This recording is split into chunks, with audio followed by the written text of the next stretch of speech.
सभी बच्चों को मेरा नमस्कार। आज हम क्लास 10th की जो इम्पोर्टेंट एमसीक्यू सीरीज चल रही है उसके पार्ट 3 को लेकर के आपके सामने आए हैं।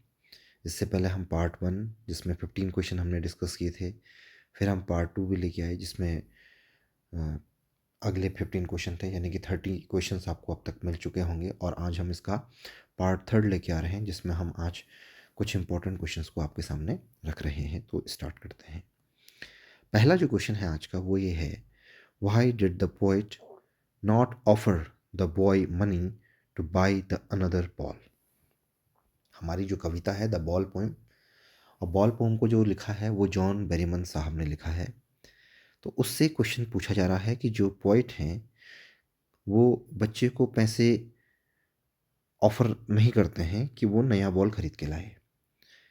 Why did poet not offer the boy money, कि जो लेखक जो कवि हैं, कवि जो हैं वो बच्चे को पैसे ऑफर नहीं करते हैं, ठीक है, कि वो एक नई बॉल खरीद के लाए। अनदर का मतलब होता है अन्य, ठीक है, कोई दूसरी, ठीक है। अनदर का मतलब क्या होता है? अन्य या दूसरी, कि वो दूसरी बॉल खरीद के लाए, ऐसा भी वो एक प्रस्ताव उसके सामने नहीं रखते हैं। ऑफर, ऑफर का मतलब होता है प्रस्ताव, ठीक है। बात कर लेते हैं इसके आंसर की। आंसर है, देखिए, the poet doesn't offer the boy money to buy another ball. कवि जो है वो बच्चे को बिल्कुल भी किसी पैसे देने का प्रस्ताव या किसी तरीके से उस बच्चे को पैसे ऑफर नहीं करता है कि वो दूसरी बॉल खरीद के लाए जब उसकी बॉल पहली खो चुकी होती है। इसका रीज़न ये है, the reason is that the poet wants the boy to learn that loss is a part of life. इसका मुख्य कारण जो है वो यह है कि जो कवि है वो चाहता है कि वो उस लड़के को यह चीज़ सिखाए कि जीवन में अगर कोई चीज़ खो जाए तो आप उससे कैसे पार पाएंगे। उसका मुख्य मकसद उसको ये सिखाना है कि जब हमारे जीवन में छोटी मोटी घटनाएं घटती हैं और कभी कभी हम किसी हानि को या किसी प्रकार के लॉस को अगर हम लाइफ में फेस करना पड़े, तो ये भी क्या है, जीवन का एक हिस्सा है। The poet wants that the boy should learn how to accept the loss of worldly positions. Accept का मतलब होता है स्वीकारना। एक्सेप्ट का मतलब क्या होता है? स्वीकारना, ठीक है। तो एक्सेप्ट, एक्सेप्ट का मतलब होता है स्वीकार करना, ACCEPT। एक्सेप्ट का मतलब होता है स्वीकारना। तो लेखक हमें यहाँ पे बताना चाहता है कि हर एक व्यक्ति को, इवन उस लड़के को भी जो कहानी में हमारा मुख्य कैरेक्टर है, इस कविता की कहानी में जो मुख्य कैरेक्टर है द बॉय, उस लड़के को ये चीज़ सिखानी है कि जीवन में जो हमारी ज़रूरत की चीज़ें होती हैं, जब ये चीज़ें हमसे दूर हो जाती हैं, उपभोग की चीज़ें हमसे दूर हो जाती हैं, तो उसका जो नुकसान है उससे हमें कैसे पार पाना है, उसके नुकसान को हमें कैसे स्वीकार करना है। वर्डली, वर्डली पोसेशंस का मतलब होता है जो भी हमें जीवन जीने की जो इम्पोर्टेंट चीज़ें होती हैं उनको यहाँ पे वर्डली पोसेशंस कहा गया। वर्डली पोसेशंस का मतलब आप सांसारिक सुख से भी ले सकते हैं, ठीक है, सांसारिक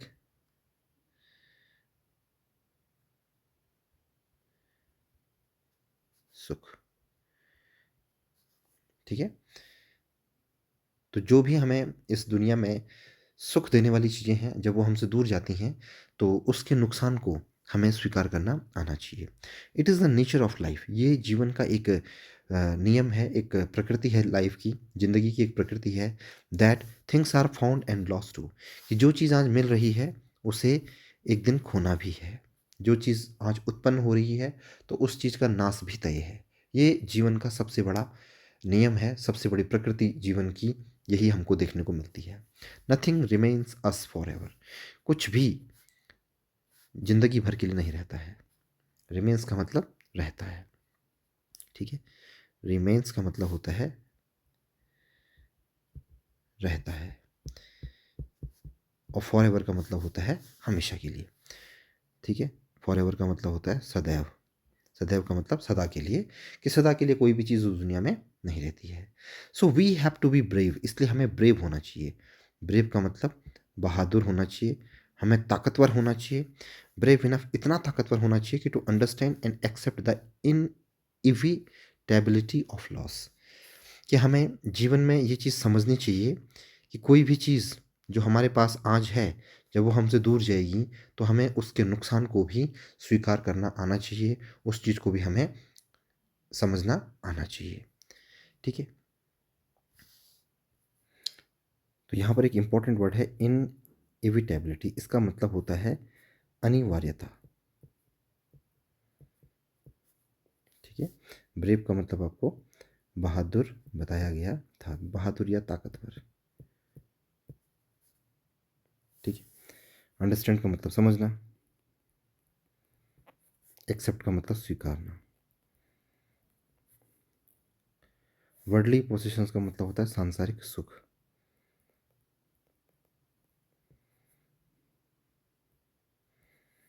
ठीक है ना, बात कर लेते हैं अब नेक्स्ट क्वेश्चन की। क्वेश्चन नंबर 2 की अगर बात की जाए तो ये है, how is the night described in the pome the trees. The trees जो हमारी पोम कविता है, इस कविता में नाइट को किस तरीके से, रात के समय को किस तरीके से डिस्क्राइब किया गया है। ठीक है, एड्रनी रिच के द्वारा ये पोम लिखी गई है। चलते हैं इसके आंसर की तरफ। The night is described, described का मतलब होता है वर्णन किया गया है। डिस्क्राइब्ड का मतलब क्या होता है, वर्णन किया गया। किस तरीके से कविता में रात का वर्णन किया गया है। The night is described with the use of effective imagery. ठीक है, मतलब काफ़ी सारे चलचित्रों को लेकर के रात का वर्णन किया गया है। इफेक्टिव का मतलब होता है काफ़ी प्रभावशाली तरीके से, प्रभावशाली, काफ़ी प्रभावशाली तरीके से रात को इस कई सारी इमेजेस, इमेजेस का मतलब काफ़ी सारी प्रभावशाली चित्रों के माध्यम से या चित्रों के माध्यम से इस रात को दिखाने का वो प्रयास करता है। अब कैसे कैसे करता है उसको आगे बढ़ते हैं। वो कहानी में हमको बताता है, जब हम कविता पढ़ते हैं तो कविता की जो कहानी है उसमें हमको बताता है, the tree is full of freshness, sorry the night is full of freshness, की जो रात है वो फ्रेशनेस, फ्रेशनेस का मतलब होता है ताजगी, कि वो ताजगी से भरी हुई है, ताजगी। द होल मून साइंस, और ताजगी से भरी हुई क्यों है, क्योंकि रात्रि में जो चांद है, जो चंद्रमा है, वो पूरी तरीके से साइन करता है। होल का मतलब होता है पूरा, मून का मतलब चांद, और साइन का मतलब होता है चमकता है। रात में जो चंद्रमा है वो पूरा चमकता है। The smell of leaves, smell का मतलब होता है खुशबू, द स्मेल ऑफ लीव्स, जो पत्तियों की खुशबू है। And lichen reaches those inside the captivity like a voice coming from far away. ठीक है, जो लाइकेन्स होते हैं, जिसको हम कवक कहते हैं हिंदी में, काई जिसको हम कहते हैं, कि जो काई है उसकी जो खुशबू है वो पहुंचती है, रीच का मतलब पहुंचती है, कहाँ पहुंचती है, दोज इनसाइड द कैप्टिविटी, वो वहाँ तक पहुंचती है जहाँ पर वो पेड़ अभी क्या है, कैप्टिव है। कैप्टिव का मतलब कैद में है, बंद है। आपको कविता में बताया गया है कि पेड़ की जो जड़ें हैं वो क्रैक्स, बरामदा की जो दरारें हैं उनमें क्या है, कैद हैं, और फिर वो बाहर निकलती हैं और एकाएक रातों रात वो उस बरामदे की दरारों से बाहर होती हुई, खिड़कियों के कांच को तोड़ती हुई कहाँ निकल जाती हैं, जंगल में चली जाती हैं, और अगली सुबह वहाँ पर एक बहुत बड़ा जंगल दिखाई देता है उसको। कैप्टिविटी का मतलब होता है कैद। ठीक है, voice coming from far away, और ऐसा लगता है कि दूर से कोई आवाज़ वहाँ पे आ रही है। The trees block the view, और जो पेड़ होते हैं वो ब्लॉक कर देते हैं, ब्लॉक का मतलब रोक देते हैं, रोक देते हैं, वो इस दृश्य को रोक देते हैं। And make the moon appear like a broken mirror, और जब पेड़ बड़े हो जाते हैं तो वो खिड़की के जो कांच की जो खिड़कियां होती हैं उनको तोड़ते हुए आगे बढ़ती हैं, और ऐसा लगता है कि जैसे उन खिड़कियों के साथ साथ जो मून है वो भी क्या हो चुका हो, टूट चुका हो, और टूट करके मानो वो एक टूटे हुए शीशे की तरह है, जिसकी तुलना उसने किससे की है, ब्रोकन मिरर से। ब्रोकन मिरर का मतलब होता है टूटा हुआ दर्पण, कि टूटे हुए दर्पण के समान वो गिर गए हों, कहाँ, किसी ओक के पेड़ पे। ओक का मतलब होता है बांज का पेड़, बांज का पेड़, बांज के पेड़ के ऊपर वो किसी क्राउन, क्राउन का मतलब होता है राज मुकुट की तरह। ठीक है, राज मुकुट की तरह वो कहीं टूट करके गिर चुके हैं, इसीलिए बाँझ की पत्तियों का रंग एक तरफ बिल्कुल गहरा लाल, गहरा हरा, लेकिन दूसरी तरफ किस तरीके से बताया गया है, हल्का सा सफ़ेद बताया गया है। तो जो सफ़ेद हिस्सा है वो ऐसा मान लिया जाता है कि वो टूटे हुए चाँद की वजह से हुआ है, ऐसा उस कविता में हमें बताया गया है। आई होप आपकी समझ में आंसर आया होगा। एक बार फिर से देख लेते हैं इसको। The night is described with the use of effective imagery. काफ़ी प्रभावशाली चित्रों के माध्यम से उस कविता को वर्णन किया गया है। उस कविता में काफ़ी प्रभावशाली चित्रों का वर्णन किया गया है। उसमें बताया गया है कि the night is full of freshness, की जो रात है वो ताजगी से भरी हुई है। द होल मून साइंस, रात्रि के समय जो चांद है वो पूरी तरीके से चमकता है। The smell of leaves and lichens reaches those inside the captivity like a voice coming from far away. ऐसा लगता है कि कहीं दूर से पत्तियों की खुशबू और लाइकेंस के खुशबू की जो पहुँच है वो अंदर की तरफ, जहाँ वो पेड़ अभी कैद में हैं, वहाँ तक कहीं दूर से आ रही है। The trees block and the view, और जो पेड़ उस कमरे के अंदर जो कि जड़ों से, क्रैक से, दरारों से भी बाहर निकले हैं, वो पेड़ क्या कर रहे हैं, उस खुशबू को रोकने का प्रयास कर रहे हैं, उस दृश्य को रोकने का प्रयास कर रहे हैं। And make moon appear like broken mirror. और बाद बाद में ये बताया जाता है कि जब वो पेड़ बड़े हो जाते हैं तो वो खिड़की के कांच को तोड़ते हुए बाहर निकलते हैं, और यहाँ तक कि जो मून है वो उसको भी टूटे हुए मून की संज्ञा देते हैं, और कहते हैं कि वो मून टूटने के बाद ऐसा लगता है कि बाँझ के पेड़ों के ऊपर किसी राजमुकुट की तरह गिर गया हो। इसीलिए बाँझ की जो पत्तियों का रंग होता है, एक तरफ गहरा हरा रंग का होता है और दूसरी तरफ हल्का सफ़ेद रंग का होता है। ठीक है, आई होप आपकी समझ में क्वेश्चन आया होगा। आगे बढ़ते हैं और नेक्स्ट क्वेश्चन की तरफ चलते हैं। क्वेश्चन नंबर 33 की अगर बात कर ली जाए, where was the poet standing and what happened to him there, dust of snow by Robert Frost से ये क्वेश्चन लिया गया है कि कवि जब एक पेड़ के नीचे खड़ा था तो एकाएक क्या हुआ, ये हमको यहाँ पे डिस्क्राइब करना है। आंसर की तरफ चलते हैं। The poet was standing beneath, beneath का मतलब होता है नीचे, बीनीथ का मतलब क्या होता है, नीचे। अ हेमलॉक ट्री, जैसे मैंने आपको बताया कि कवि क्या था, एक हेमलॉक की पेड़ के नीचे खड़ा था। अ क्रो सूक ऑफ, और एक कौवा उस पेड़ पे आता है और उसको हिलाता है।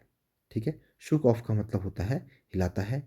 द डस्ट ऑफ स्नो, जो पेड़ पर जमी हुई बर्फ़ थी वो पाउडर की फॉर्म में किसके ऊपर गिरती है, लेखक के ऊपर गिरती है, और उसके ऊपर वो सेटल हो जाती है, मतलब जम जाती है। लेखक के ऊपर भी वो जो पाउडर गिरता है तो वो पाउडर लेखक के शरीर पर जम जाता है।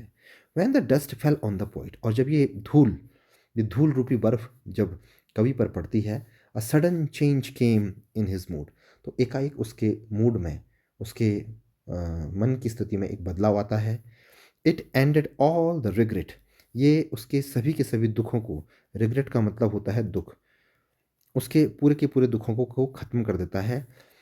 That has occupied his mind earlier, जो उसके माइंड में इससे पहले, अर्लियर का मतलब पहले, उसके दिमाग में ऑक्यूपाइड थे, ऑक्यूपाइड का मतलब भरे हुए थे, भरे हुए थे, जो उसके माइंड में पहले से भरे हुए थे जो दुख, उनको वो क्या कर देता है, एकाएक ख़त्म कर देता है। Thus it saved his day, और इस घटना के बाद उसका दिन बच जाता है फ्रॉम एनी फर्दर सैडनेस, और आगे उसके दिन में किसी भी प्रकार की कोई किसी प्रकार का कोई दुख देखने को नहीं मिलता है। ठीक है, सैडनेस का मतलब होता है दुख, फर्दर का मतलब आगे। ठीक है, और सेव्ड का मतलब होता है बचाते हैं, बचाया। तो उसने अपने दिन का कुछ हिस्सा बचा दिया और आगे उसने किसी भी प्रकार का दुख नहीं देखा। आई होप आपकी समझ में क्वेश्चन का आंसर आया होगा। आगे बढ़ते हैं और नेक्स्ट क्वेश्चन की तरफ चलते हैं। नेक्स्ट क्वेश्चन है, अगेन ये भी बाल पोएम से है। What is the effect of loss of ball on the boy, क्या प्रभाव देखने को मिलता है, इफेक्ट का मतलब होता है प्रभाव, क्या प्रभाव देखने को मिलता है उस बच्चे पर जब वो अपनी बॉल को खो चुका है। The ball poem most important कविता है, इससे हर साल क्वेश्चन पूछे जाते हैं। आज अक्सर क्वेश्चंस पोइट्री से लिए गए हैं, लगभग लगभग मोस्टली क्वेश्चंस पोइट्री से लिए गए हैं, ताकि पोइट्री का सेक्शन भी हमारा अच्छे से रिवाइज हो सके। आंसर की तरफ चलते हैं। The boy is in deep grief, grief का मतलब होता है दुख, ग्रीफ का मतलब होता है दुख। ठीक है, तो जो कवि है वो बताता है कि जो लड़का है वो बहुत ज़्यादा दुख में है, over the loss of his ball, और उसके दुख का जो कारण है वो है लॉस ऑफ द बॉल, उसकी बॉल का खोना। ही इज स्टैंडिंग रिजिड, वो बिल्कुल खड़ा है उस हार्बर के सामने, उस समुद्र के तट के सामने बिल्कुल खड़ा है। स्टैंडिंग रिजिड, रिजिड का मतलब आपको बताया था मैंने, कठोर, हार्ड। वो बिल्कुल कठोर मन से खड़ा है। और एंड ट्रेम्बलिंग, और ट्रेम्बलिंग का मतलब होता है भय से कांपना, ठीक है, डर से कांपना। यहाँ पे हम कांपना लिख रहे हैं, और डर से कांपना, और डर से वो कांप रहा है, ठीक है, डर से वो कांप रहा है। हिज आईज लुक डेस्परेट, उसकी आंखें दुख से भरी हुई हैं, दुखी हैं उसकी आंखें, डेस्परेट हैं। बट द पोइट थिंक्स, लेकिन कवि को लगता है, वो सोचता है, that a valuable learning takes place, कि एक महत्वपूर्ण सीख, वैल्यूबल लर्निंग का मतलब यहाँ पे होता है महत्वपूर्ण सीख, एक महत्वपूर्ण सीख उस बच्चे को यहाँ से मिल रही है, और उसके माइंड में वो चीज़, वो सीख अपनी जगह को जगह बना रही है। He is learning how to put up with the loss of material things, धीरे धीरे वो बच्चा एक चीज़ सीख रहा है कि कैसे करके जो हमारे ऐशो आराम की चीज़ें हैं, शान शौकत की चीज़ें हैं, जिनको हम मटेरियल थिंग्स कहते हैं, उनको जब हम खो देते हैं तो उसके बाद हम किस तरीके से दुख को झेल पाते हैं। ये कवि का मकसद है उसको सिखाना, ठीक है। मटेरियल थिंग्स का मतलब होता है उपभोग की वस्तुएं, उपभोग या उपभोग की वस्तुएं, ठीक है। जिन वस्तुओं का हम उपभोग करते हैं, उपयोग करते हैं, उनको क्या कहते हैं हम, material things. He is learning the real lesson of life, और इस तरीके से वो कभी बताता है कि वो लड़का धीरे ही सही अपने जीवन के वास्तविक अध्यायों को सीख रहा है, जिंदगी के वास्तविक अध्यायों को वो सीख रहा है। रियल लेसन्स का मतलब होता है वास्तविक, और लेसन का मतलब होता है अध्याय, कि वो अपने जीवन के वास्तविक अध्यायों को सीख रहा है, ही इज लर्निंग। तो बहुत अच्छा इसकी जो सीख है वो हमको इस कविता से मिलती है। आई होप आपकी समझ में आई होगी। और अब अगले क्वेश्चन की तरफ बढ़ते हैं। नेक्स्ट क्वेश्चन जो है वो अमांडा, एक कविता है हमारी, उससे लिया गया है। What is Amanda ask to do और no note not to do, यहाँ पे टी कर लीजिएगा, नॉट, इसको टी बना दीजिएगा यहाँ पे, नॉट टू डू, ठीक है।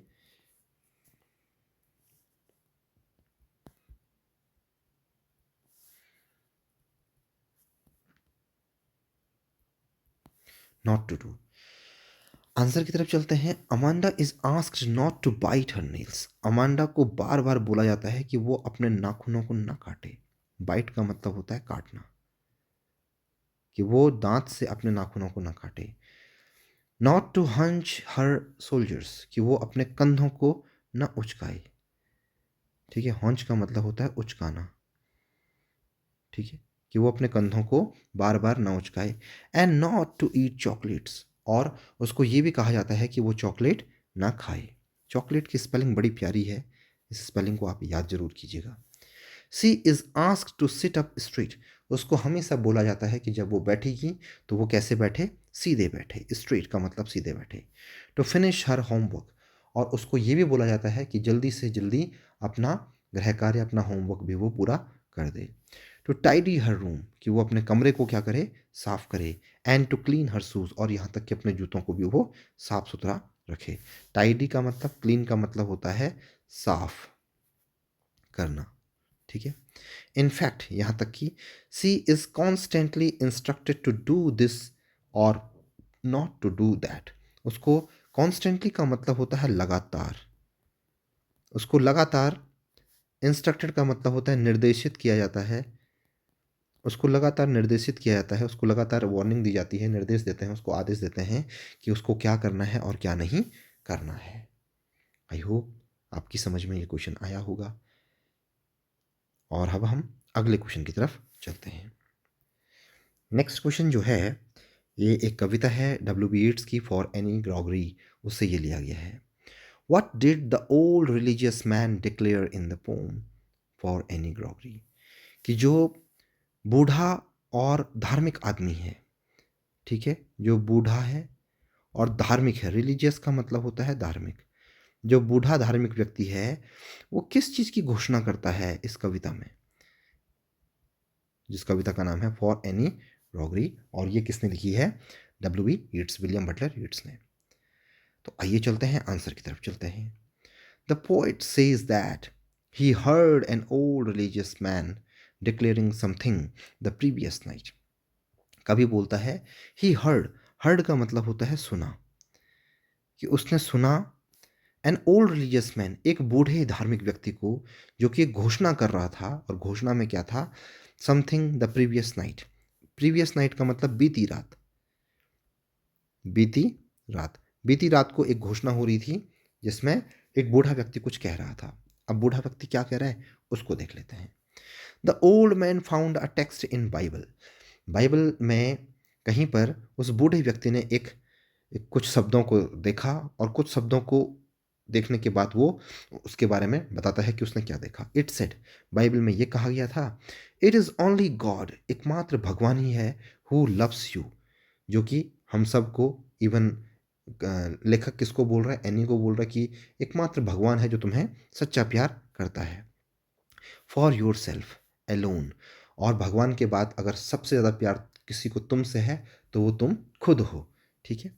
And not for colours of your hairs, और यहाँ तक कि कोई भी व्यक्ति ऐसा नहीं है कि जो तुम्हारे रंग रूप से और बालों से प्रभावित होकर तुम्हें प्यार ना करे। हर कोई तुम्हें प्यार कर रहा है तो तुम्हारी खूबसूरती, तुम्हारे बालों के रंग से तुम्हें प्यार कर रहा है, लेकिन भगवान इस तरीके से तुम्हें प्यार नहीं करता है। गॉड हमेशा तुम्हारी अंदर की खूबियों को देख करके, क्योंकि उसी ने हमें बनाया है, इसीलिए वो तुम्हें प्यार करता है। और दूसरा, तुम अपने आप को स्वयं प्यार करती हैं। द पोइट मीन्स टू से, यहाँ पर कवि का कहने का मतलब ये है that God loves a man for his inner worth, कि भगवान एक व्यक्ति को प्यार तो करता है, लेकिन किसकी वजह से करता है? उसके आंतरिक खूबियों की वजह से। इनर वर्थ का मतलब होता है आंतरिक खूबियां, उसकी आंतरिक खूबियों की वजह से उसको भगवान प्यार करते हैं। Not for his physical appearance, जो हमारा बाहर से जो रंग रूप है उसके दम पर भगवान हमसे बिल्कुल भी प्रेम नहीं करते हैं। फिजिकल अपीयरेंस का मतलब होता है बाहरी रंग रूप, बाहरी रंग रूप, ठीक है। God showers his love upon all without any बायस, भगवान हम सब के ऊपर, शावर का मतलब होता है बरसाते हैं, बरसाते हैं, शावर्स का मतलब होता है बरसाते हैं। भगवान क्या करते हैं? हमारे ऊपर बरसाते हैं अपना प्रेम, without any bias. Any bias, bias का मतलब होता है बिना किसी पक्षपात के। तो जो गॉड होते हैं वो बिना किसी पक्षपात के हमारे ऊपर अपना आशीर्वाद बनाए रखते हैं, ठीक है। ये उस बूढ़े व्यक्ति ने डिक्लेयर किया था उस कविता में, जिसका नाम क्या है? For Anne Gregory, written by W.B. Yeats. आगे बढ़ते हैं और नेक्स्ट क्वेश्चन की तरफ चलते हैं। देखिए नेक्स्ट क्वेश्चन है, how would the tiger behave in the forest. The tiger in the zoo, जो हमारी पोम है लेस्ले नॉरिस के द्वारा लिखी गई, उस कविता में बोला गया है कि कैसे करके जो टाइगर है वो जंगल में बिहेव करता है। बिहेव का मतलब होता है आचरण करना या व्यवहार करना, आचरण या व्यवहार, किस तरीके का व्यवहार वो जंगल में करता है, ठीक है। आंसर की तरफ चलते हैं। The tiger would feel free in the natural habitat, जब कोई टाइगर अपने नेचुरल हैबिटेट का मतलब होता है प्राकृतिक निवास में। नेचुरल हैबिटेट का मतलब क्या होता है? प्राकृतिक निवास, नेचुरल हैबिटेट, प्राकृतिक निवास। और प्राकृतिक निवास कहाँ है जंगली जानवरों का? जंगल। तो जब वो अपने प्राकृतिक निवास में जाते हैं तो वो कैसा महसूस करते हैं? They feel free. फील का मतलब होता है महसूस करना, और फ्री का मतलब होता है आज़ाद। वो अपने आप को आज़ाद महसूस करते हैं। He would slide through the long grass to hide himself from the view, और वो क्या करेगा? अपने आप को धीरे धीरे, मतलब जिसको स्लाइड करने का मतलब होता है सरकते हुए जाना, वो अपने आप को लंबी लंबी घासों के बीच से सरकाते हुए आगे निकलेगा, और अपने आप को वो छिपा भी देगा ताकि वो किसी की नज़र में ना आए, ठीक है। He would wait near the source of water, और ऐसा बताया जा रहा है कि वो जब लंबी घास के बीच से सरकते हुए कहीं पर अपने आप को रोक लेगा तो वो वहाँ पर इंतज़ार करेगा किस चीज़ का, किसी प्लम्प डियर मतलब किसी हट्टे कट्टे। प्लम्प का मतलब होता है प्लम्प, प्लम्प का मतलब होता है मोटे, हट्टे कट्टे जिसको हम कहते हैं हेल्दी। तो वो किसी मोटे हिरन का क्या करेगा, वहाँ पे इंतज़ार करेगा, जो खास तौर पे पानी पीने के लिए उस तालाब के किनारे आएगा जहाँ पर वो उसका इंतज़ार कर रहा होगा, क्योंकि वहाँ पर एक वाटर का सोर्स भी है, ऐसा कविता में हमें बताया गया है। He would show his white फंक्स, उसके बाद वो अपने उस नुकीले दांतों को किसको दिखाएगा, उस जानवर को दिखाएगा। And claws to the villagers, और अपने पंजों को, अपने दांतों को वो जब गांव के पास जाकर के कभी गुर्राता है, दिखाता है गांव वालों को, और उसके बाद जो गांव का माहौल होता है वो टेरराइज हो जाता है, मतलब भयभीत हो जाते हैं। टेरराइज का मतलब होता है भयभीत, जिसको हम कहते हैं आतंकित। वो बहुत ज़्यादा आतंकित माहौल हो जाता है of the whole village. Whole village का मतलब होता है पूरे गांव का। जब बाघ किसी गांव के या शेर किसी गांव के आसपास अगर गुर्रा दे, अपनी आवाज़ निकाल दे, अपनी प्रेजेंस को वो अगर एहसास करा दे, तो सारे गांव में क्या हो जाता है, दहशत, भय भय और आतंक का माहौल क्रिएट हो जाता है। ऐसा वो इस कविता में हमें बताते हैं। आगे बढ़ते हैं और नेक्स्ट क्वेश्चन पे चलते हैं। नेक्स्ट क्वेश्चन की अगर बात कर दी जाए तो ये अमांडा पोम से है। इसमें बोला गया है कि what does the poem tell us about Amanda, मतलब कुल मिलाकर के आपको अमांडा के कैरेक्टर के ऊपर कुछ लिखने को बोला जा रहा है। ये कविता में हमें अमांडा के बारे में क्या बताया जाता है। आंसर की बात कर लेते हैं। Amanda is a teenager. Teenager का मतलब एक युवती है। टीन एजर का मतलब होता है युवती, ठीक है। एक ऐसी लड़की जो अभी ना पूरी तरीके से जवान है और ना पूरी तरीके से वो अपने मतलब पूरी तरीके से जवान भी नहीं है, मतलब एक युवती जिसको हम कह सकते हैं युवा अवस्था में है। She lives in her own imaginative world, वो अपनी ही सांसारिक दुनिया में, अपनी ही एक काल्पनिक दुनिया में रहती है। इमेजिनेटिव वर्ल्ड का मतलब होता है काल्पनिक दुनिया। वो अपनी एक सपनों की दुनिया में रहती है। She does not pay any attention to the instructions given by her mother, वो किसी भी तरीके का ध्यान नहीं देती है। पे एनी अटेंशन, अटेंशन का मतलब होता है ध्यान देना, ठीक है। वो किसी भी तरीके किसी भी तरीके का कोई ध्यान नहीं देती है उन तमाम सारे इंस्ट्रक्शंस के ऊपर जो कि उसकी माँ के द्वारा उसको दिए जाते हैं। इंस्ट्रक्शंस का मतलब होता है आदेश। वो जो भी आदेश उसको उसकी माँ, जो भी ऑर्डर उसको उसकी माँ देती है, जो भी निर्देश उसको उसकी माँ देती है, वो उन पर बिल्कुल भी ध्यान नहीं देती है। She wants to be a mermaid, वो एक मरमेट बनना चाहती है। मरमेट यानी कि एक मत्स्य कन्या। क्या? मत्स्य कन्या, ठीक है, एक मत्स्य कन्या बनना चाहती है। एंड ऑर्फन, वो चाहती है कि उसका जीवन कैसा हो, एक अनाथ की तरह हो, ठीक है। एंड रेपुंजल, ठीक है, रेपुंजल, ठीक है। सी यर्न्स फॉर फ्रीडम, और वो बार बार लालसा करती है। यर्न्स का मतलब होता है लालसा करना। उसकी बार बार इच्छा करती है कि वो क्या हो, स्वतंत्र हो, आज़ाद हो। तो वो हमेशा आज़ाद रहने की कोशिश करती है। नेक्स्ट क्वेश्चन की तरफ चलते हैं और हमारा नेक्स्ट क्वेश्चन फॉग पोम से है। और इसमें देखते हैं कि हाउ डज द फॉग कम, कि जो फॉग है वो किस तरीके से आता है। इंपॉर्टेंट क्वेश्चन है, ठीक है। चलते हैं और आंसर को हम समझने की कोशिश करते हैं। The poet portrays the silent working of nature in the pome fog. Portray का मतलब होता है पोर्ट्रे, PORTRAY। पोर्ट्रे का मतलब होता है चित्रित करना, मतलब चित्र के माध्यम से समझाना, ठीक है। तो कवि ने उस फॉग के आने को, कोहरे के आने को इस तरीके से चित्रित करके दिखाया है हमें, जैसे कि नेचर की एक स्पेशल घटना हो। साइलेंट वर्किंग ऑफ नेचर, कि प्रकृति का एक ऐसा काम जो बिना किसी शोरगुल के होता है, बड़ी शांतिपूर्ण तरीके से होता है। ऐसा हमें फॉग कविता में बताया गया है।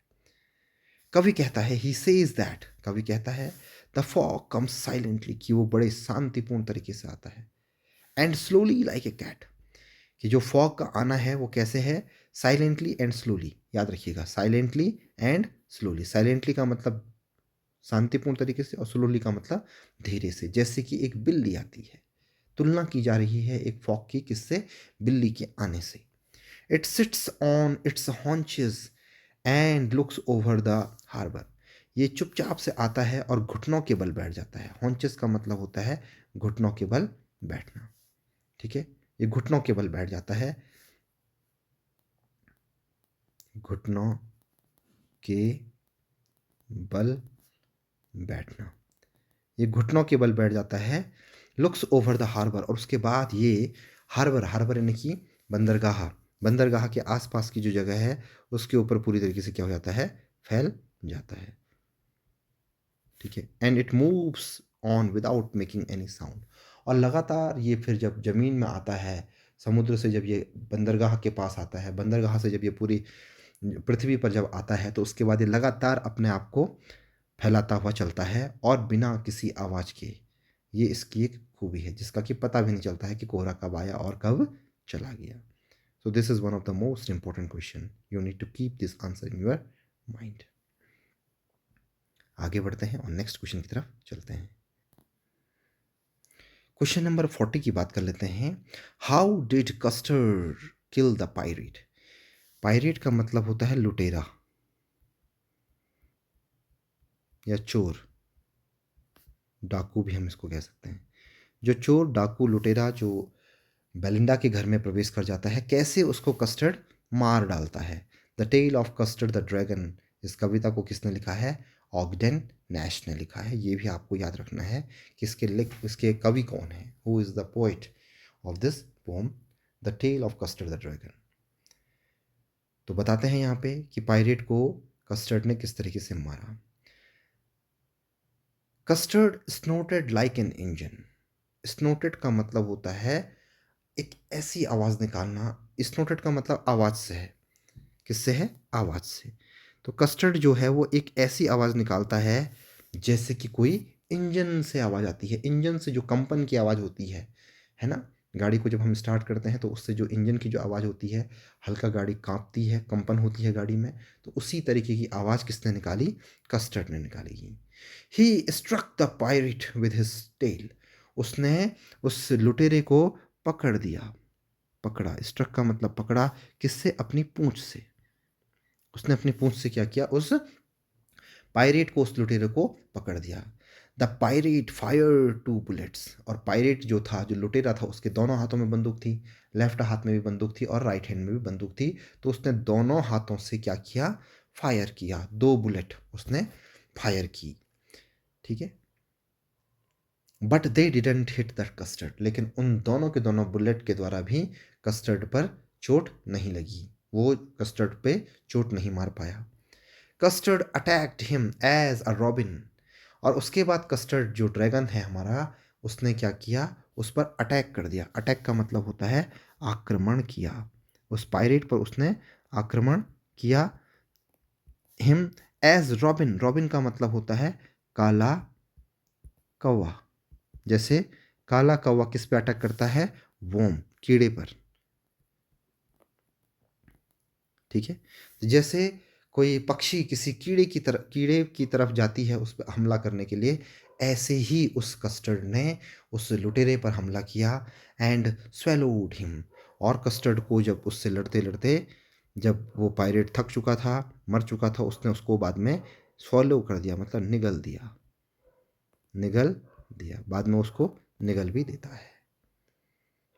तो आज हम पोइट्री के 10 क्वेश्चंस को ही डिस्कस कर पाएंगे, बिकॉज क्लास काफ़ी लंबी हो जाएगी।